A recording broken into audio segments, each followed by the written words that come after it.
Jacob Rees-Mogg, the Minister for Brexit Opportunities and Government Efficiency, has come under fire recently for going around Whitehall offices, not for that, but for leaving notes on vacant desks.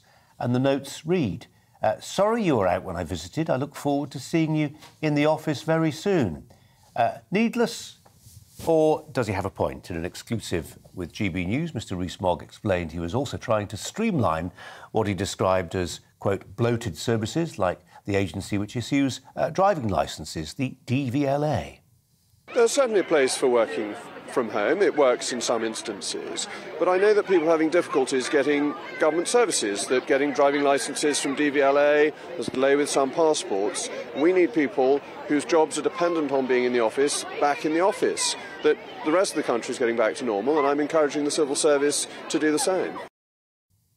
Well, Professor James Woudhuysen from London South Bank University joins me here. And I think I can hear your phone going off, Kate Hoey. Is that your... It's just stopped. No? James, your phone? Don't think so. No? It's not my phone. That's all I know. The civil service, should they be trying harder? Yes, I think so. The Home Office, not fit for purpose, always lets in who should not be let in, always keeps out those who should be let in. I think large parts of the civil service, I'm thinking of HMRC, DWP. Do we ever hear really convincingly from communities and local government? Are they still called that? Have they had a new logo recently? So I think efficiency is of some importance, not because, you know, we're all taxpayers and grad grinds and want to go through the account books, but I think when you take, like, the evacuation of Afghanistan, if you're dealing with the fallout from the pandemic and the enormous waiting lists there, if you're dealing with an emergency, Colin, which, of course, as we know, never happens to corporations, civil servants, departments or things like that, emergencies are the stuff of life nowadays. And I think Woody Allen it was who said, you know, 95% of everything is just showing up. And in an emergency, you can't do it by Zoom. And you have to be there, exert leadership, shout across a room, change tactics very fast, and that's the world we're now in. There's something else, James, isn't there? It's going to be corrosive if people in the private sector feel they're expected in. Working from home was almost a kind of... I'm slightly reluctant to use the word perk, but I think that's probably how some people saw it. OK, I can hear people tapping away their emails right now. It wasn't. The country was in a national crisis. We get it. But that was then. This is now. We want people back in the office, whether that's the private sector or the public sector, and there is now an emerging difference of approach between those two entities. Well, yes, that's true, but I think we need to remember that even in a whole stockade of working from homers, it's called Brighton, where I went to university, you know, the maximum extent during the pandemic of working from home was about 10%. Now, no doubt it will ratchet up from the pre-pandemic years, and it was already building up in the pre-pandemic years, but it's vastly overrated by all of these personal anecdotes from people who do have, you know, the space to swing a cat, as the First Division Association, that nicely democratically named trade union that protested Rees-Mogg. If you've got the space at home, then working from home is just fine. But for many people, it's not. Kate Hoey, it's not just about emergencies, is it? I mean, it's the prosaic stuff. It's the bread and butter stuff of government. If you send off your licence to be endorsed because you've been speeding, or your teenage daughter wants a provisional licence so they can start driving lessons, and the DVLA are incapable of processing things in the way they wanted it because nobody's in the office, then you get upset.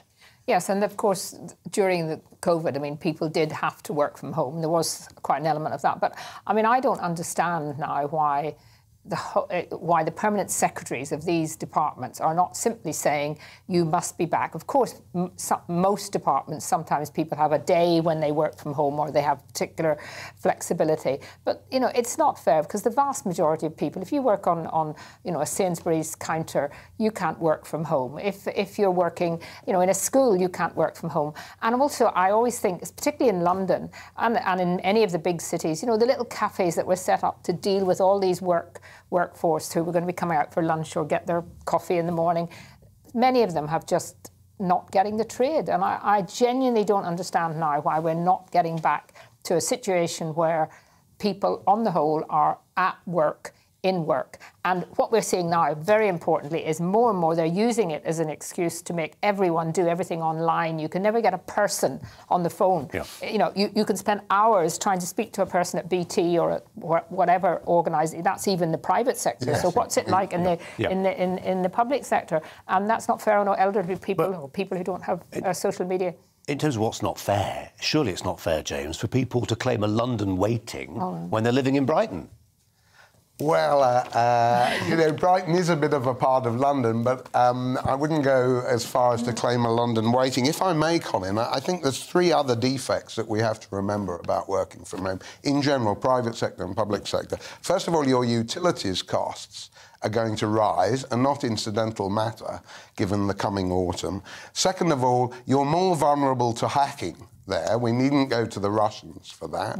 And thirdly, and most importantly, you're more vulnerable to supervision by the manager of your personal life, of your health, of your lunch breaks, of your cat, of your family members. Before I came on, and yet, I was reading a story before I came on, a council in Hampshire saying, actually, you know what, guys, you stay working from home, it's really good for your mental health.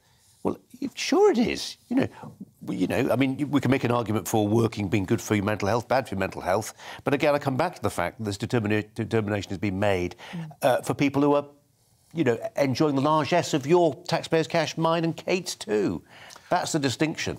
Yes, well, you know, if working from home really was that much more productive, we have a productivity crisis in this country, and if you could convince me, not by personal anecdote, I'm so much more productive at home. Yeah. I don't have to go through the commute. It's not the manager's fault that British public transport and road networks are in a mess, right? It's not the manager's fault that it's quite nice to save on childcare costs by staying at home. But none of that is going to make a more productive civil service. It's going to be more leisurely. It's going to be more like the Great Resignation in America, where absenteeism or, you know, just winding down generally, you know, downshifting it was called decades ago. That's very much the tone of the times, precisely when the world events compel upon us to be realistic, to work hard, to be disciplined. If you want to go on strike, go into work and strike. That's my position. Don't malinger at home and say, I don't like Boris. You know, I'm going to do my bit for the Liberal Democrats or for the Labour cause, right? If you want to make a difference with the employers... It's my job to peddle the stereotypes. Sorry? Not yours, but you're very welcome. Forgive me. I work from home. You know. Have a look at the poll. Slightly tongue-in-cheek. Can we show you on screen? I hope so. If we can't, I'll tell you what it says. Civil servants are seemingly reluctant to go back to the office. We asked why. Improved productivity, 10% of you said it was that. Free childcare, 13%. Who will feed the cat? 28%.